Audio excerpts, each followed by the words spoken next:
Hey, good afternoon. Okay, so this video we are going to be talking about some Stoic principles.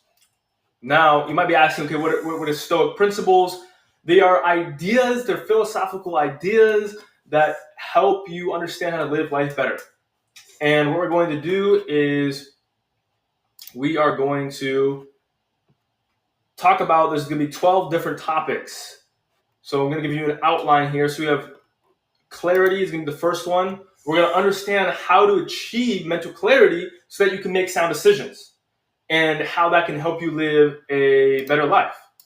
Then we're going to talk about mastery over passions and emotions. You're going to learn how to control your emotions rather than being controlled by them. Then we're going to look at awareness, how we can cultivate mindfulness and stay present in all aspects and keep awareness in all of life. Unbiased thought, we're going to think about objective thinking instead of having a bias towards something, and see how we can make decisions not based off of just pure emotion or because we're biased. We're going to look at right action, so taking consistent actions that reflect our values and beliefs. A lot of times we might do things that go against what we would normally do, and so we're going to look at that. We'll look at problem solving, how to approach certain challenges in life with the wisdom that we need to do so. We're going to talk about duty and how important that is to embrace your responsibility and to actually accomplish those. We're going to talk about pragmatism, which is basically just talking about what is reality. We're going to balance idealism with practicality to make sure we actually accomplish our goals. Talk about fortitude and resilience.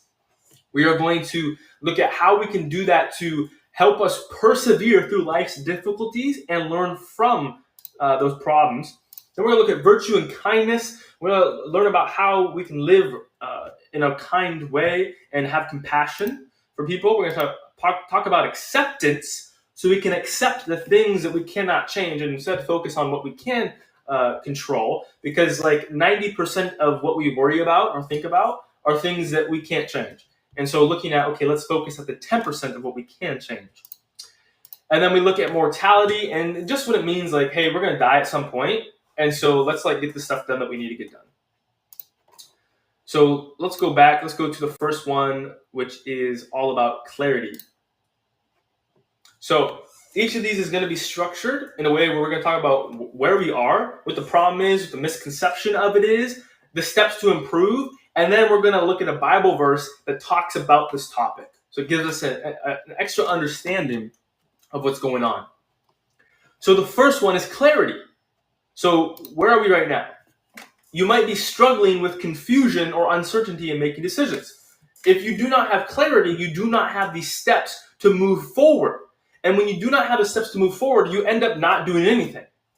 And so I have struggled with this in my life, where I don't have the steps that I need to move forward. And so I just don't make any progress. And so the important part here is to make sure that we have clarity, that we know where we're going. And so what that does is that's the lack of direction and understanding. And so often what we can do is we make the wrong choice.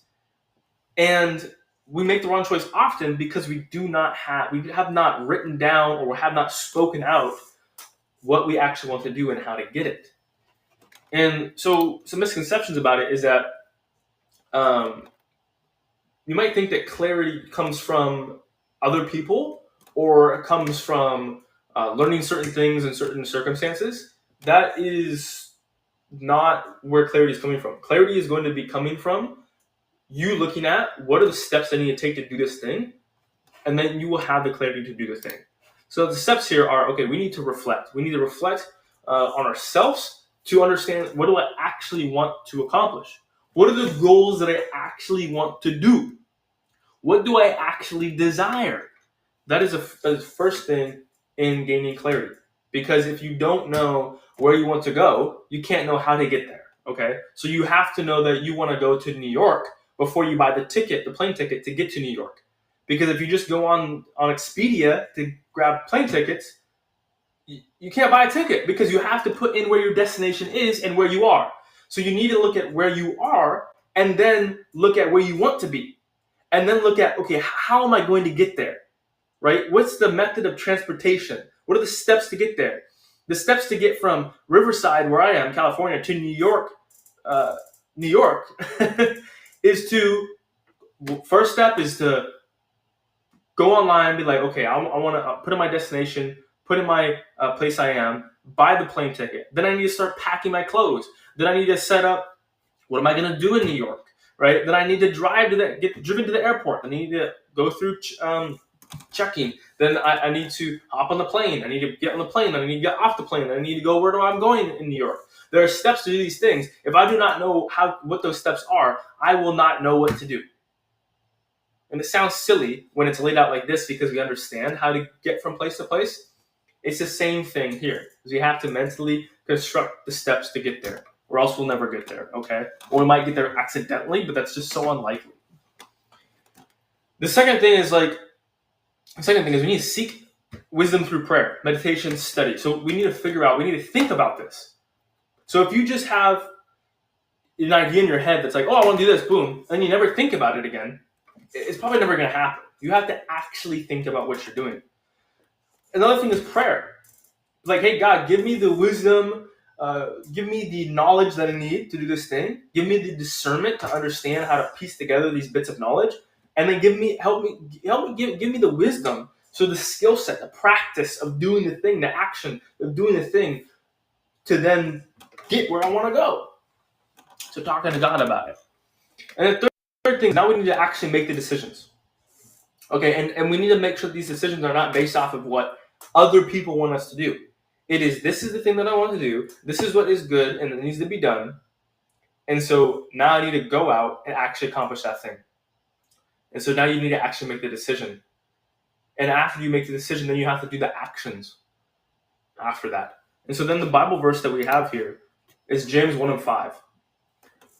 It says, if any of you lacks wisdom, you should ask God, who gives generously to all without finding fault, and it will be given to you. And it's really quite crazy how asking questions gets you what you want. Because the crazy thing is, if you never ask a question ever in your life, you'll never get what you want. Think about this as a kid. If you wanted ice cream or something, if you just sat there and didn't say anything, you're never going to get ice cream. However, if you say, Mommy, I want some ice cream. Can I have ice cream? Your mom might say no. But then you'd be in the same exact situation as before. But your mom might say yes, and then you get ice cream. Think about if you're trying to get in a relationship. If you never ask the person, hey, do you want to be in a relationship with me? Or you never state your intent, hey, I'm interested in you. Will you date me? Will you go out with me? Will you go to lunch with me? Will you grab a coffee with me? Hey, will you talk with me for a moment? Because I'm interested in you. I want to get to know you a little bit better. If you never ask the question, you'll never get it. And so it's the same exact thing, right? You knock and the door will be opened. Seek and you'll find. Ask and you will receive. And that's such a simple principle, but it is massive. You have to ask before you can get. That's just how it goes. And the more you ask, the more you get. And that is part of this, is ask God for the knowledge, the discernment, the wisdom to be able to get to where you want to go. And then self-reflect, ask yourself the question, ask what you want, where you are, where you want to go, how am I going to get there? And then write it out, plan it, and do it. So that's clarity. Next time, we're going to go on and we're going to talk about the next principle of Stoicism, which is mastery over passions and emotions.